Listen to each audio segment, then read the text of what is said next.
Good evening. I've been having a lot of letters about the very brilliant object in the eastern sky before dawn. That, in fact, is the planet Venus, and there's a recent sketch I made of it. Any binoculars will now show the crescent form. The other planet well on view is Mars, this time in the evening sky, and there's a sketch of it. Note the ice cap in the north at the bottom of the disk there. But I want to turn now to something much further away. This is a spiral galaxy, the galaxy Messier 100. In the constellation of Coma, not very far away from the Great Bear, although of course you won't see it with the naked eye, it's far too faint for that. It's rather a loose spiral that's been very much in the news recently because we have a new measurement of its distance. It turns out to be 51 million light years away. Now, 1 light year is the distance travelled by a ray of light in 1 year, nearly 6 million miles, and so the distance of M100 is something like 300 million miles, which is quite some way. It's in what we call the Virgo cluster. That's a group of galaxies way beyond our own. And like all other clusters of galaxies, this one is moving away from us. The entire universe is expanding. Now, this new measurement's been made by means of the Hubble Space Telescope. It's been done by using very interesting stars known as Cepheid variables. Now, most stars, including the Sun, shine steadily for year after year, century after century. But Cepheid variables don't. They brighten and fade over short periods. And the way in which they behave tells us how luminous they really are. And of course, if you know how luminous a star really is, and also how bright it looks, then you can tell how far away it is. And the Hubble telescope has now measured Cepheid variables inside M100 and given this distance of 51 million light years. We also know how fast it's going away. And this tells us how long the expansion of the universe has been going on. And here is the rub. If this new measurement is right, it means that the universe can't be more than 12,000 million years old, and it's probably rather less. But we have excellent evidence that some stars are older than that, and you can't have stars which are older than the universe. So something is wrong somewhere. It all hinges upon what we call the Hubble constant, abbreviated H0. And this governs the rate at which the universe is expanding. And at this stage, I'm delighted to welcome Dr. Sean Hughes of the Royal Observatories, who've been very much involved in this new research.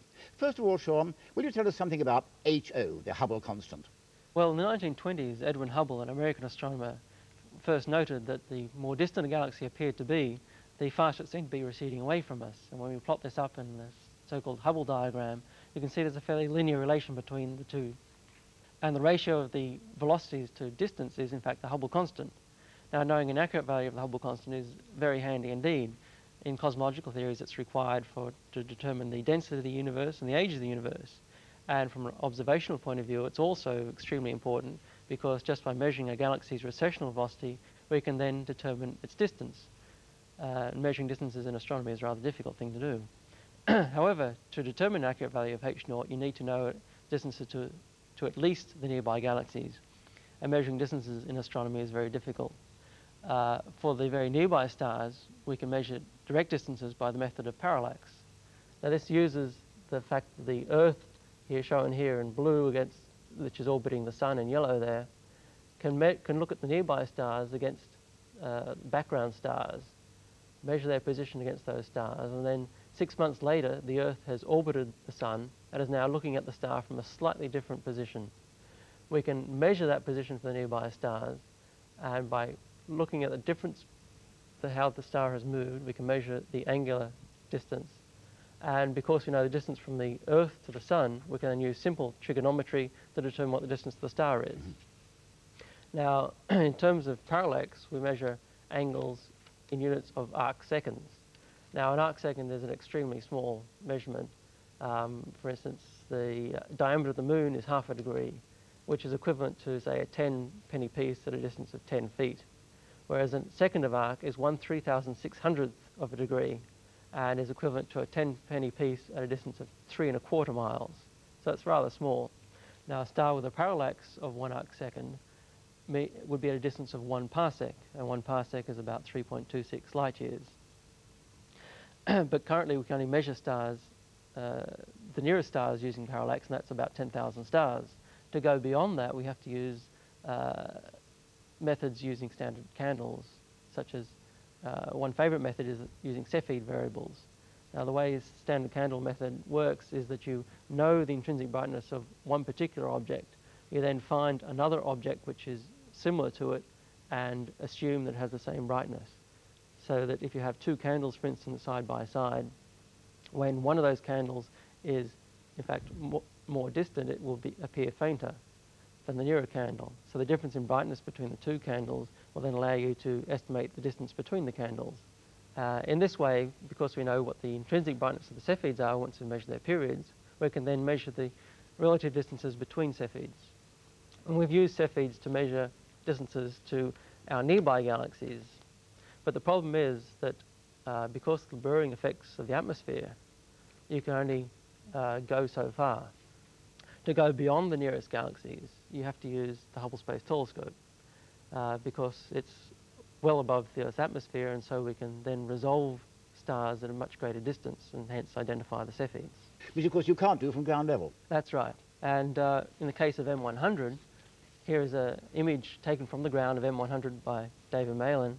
And although you can see quite a bit of detail there, you actually can't identify individual stars. Now, if you take a blow-up of a ground-based image, all you'll see is a lot of fuzz. Yeah. There are no stars at all. However, using the repaired Hubble Space Telescope, we're able to observe all the bright stars in M100. And in fact, some of the stars that are as bright as the Cepheids we've detected are labeled here with the arrows. Now, in order to detect Cepheids in M100, we take a series of pictures of a particular field, the same field, which is slightly off to one side, over a 60-day period. In fact, we took about 12 exposures of the same field. And that gave us about 40,000 stars. And from those 40,000 stars, we're able to detect variables. Here is one of the brighter variables off to one side. And as you can see, it's varying in brightness. Now, we correlate those each variation in brightness with the time at which it was taken. And this allows us to build up a light curve of that Cepheid. And when you plot the light curve, you can see that it varies in a very characteristic manner and allows us to determine its period. Once we've measured the period, we then know what its true intrinsic brightness is.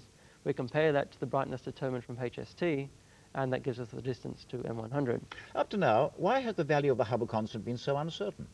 The main problem is that we can only go so far from the ground, and we had to wait until we had the Hubble Space Telescope before we could go to more distant galaxies.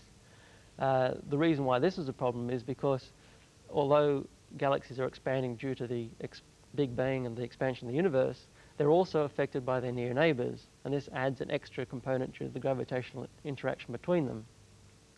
This is around about 200 kilometers per second typically, and in order to move, we can either try and account for that peculiar motion, which means we have to measure all the mass within near each galaxy. This is difficult because most of the matter in the universe seems to be dark, at least 90% of it. So the other alternative is to move to galaxies that are sufficiently far away whereby their peculiar velocities are no longer important. And this is at and beyond the Virgo cluster. You know, one thing strikes me. The fact that we can make any attempt at all to measure the Hubble constant does seem to give support to the Big Bang theory. You know, the theory that everything, space, time, matter, everything else, came into existence at one set moment a long time ago. That's right. The concept of the Big Bang is that right when time itself started, everything else was created. And it started off as being very hot and very dense. And as it expanded, the temperature and the density fell until about 100 million years or so after the Big Bang event. The galaxies were able to form and still expanding away until we get to today's epoch, whereby we're able to measure that expansion rate at which measure how fast the galaxies are moving away from each other. We can measure now the distances to the nearby galaxies, and dividing one by the other gives us the expansion rate. By running that backwards in time, as it were, we can then determine when the Big Bang event occurred. Well, let's try and sum up for a minute, can we? We know that the universe is expanding, and the further away a galaxy is, the faster it's going away from us. And this comes back again to the Hubble constant.